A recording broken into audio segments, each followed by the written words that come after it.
এসেছে এই যে কাটাপোনা মাছ বড়। তো এই কাটাপোনা মাছগুলো নিয়ে, বন্ধুরা কেমন আছো তোমরা সবাই? আশা করি সবাই তোমরা ভালো আছো। এখন সকালবেলা কি কি বাজার হলো চলো তোমাদের সাথে শেয়ার করে নিই সেগুলো। আর এখানে কি মাছ এনেছে আজকে চলো তোমাদের সাথে শেয়ার করে নিই।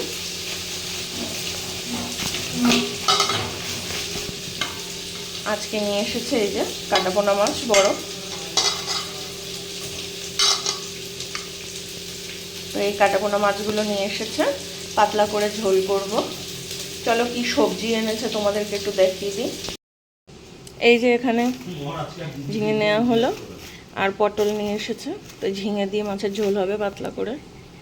তো এই বিস্কুটগুলো আনা হয়েছে, এগুলো মুদির মাল কিছু। এই যে আলু ভাজা বসিয়েছে, এখন ভাত দিয়ে খাওয়া হবে আলু ভাজা দিয়ে। আর সকালবেলা ওর বাবাকে রুটি আর বেগুন ভাজা করে দেওয়া হয়েছে।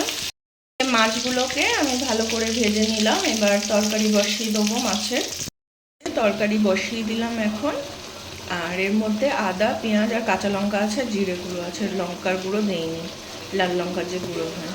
এখন বসিয়ে দিয়েছি, প্রায় কষিয়ে নেব। কষিয়ে নিয়ে জল দিয়ে একটু ফুটিয়ে মাছটা দিয়ে দেবো।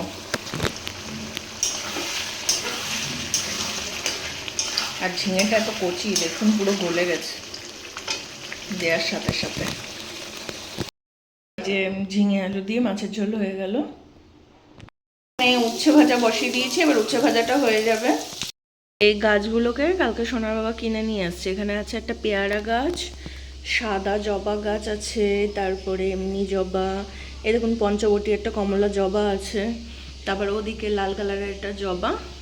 এগুলো এখন এই গামলার ভিতরে রেখে আজকে লাগাবে ওই জন্য। আর এখানে পেয়ারার ফুলও ফুটেছে দেখুন, পেয়ারা গাছের ফুল কি সুন্দর। এখানে একটা ছোট্ট পেয়ারাও হয়ে রয়েছে। এখন দেখা যাক এগুলো লাগিয়ে যে গাছগুলো হয় কিনা, উপর থেকে দেখাই। অনেকগুলো গাছ আছে, 7-8টা মতন গাছ আছে। আর এটা পঞ্চবটী ফুল হবে। আর এটাই না গন্ধরাজ গাছ, এটা গন্ধরাজ ফুল হবে। দেখা যাক কি হয় গাছগুলো লাগিয়ে। ভিডিওটা অবশ্যই জানাবেন, ভালো লাগলে লাইক শেয়ার কমেন্ট আর সাবস্ক্রাইব করে সাথে থাকবেন, পাশে থাকবেন। আজকের মতো এখানে বিদায়, দেখা হবে নতুন একটা ভিডিও নিয়ে। টাটা।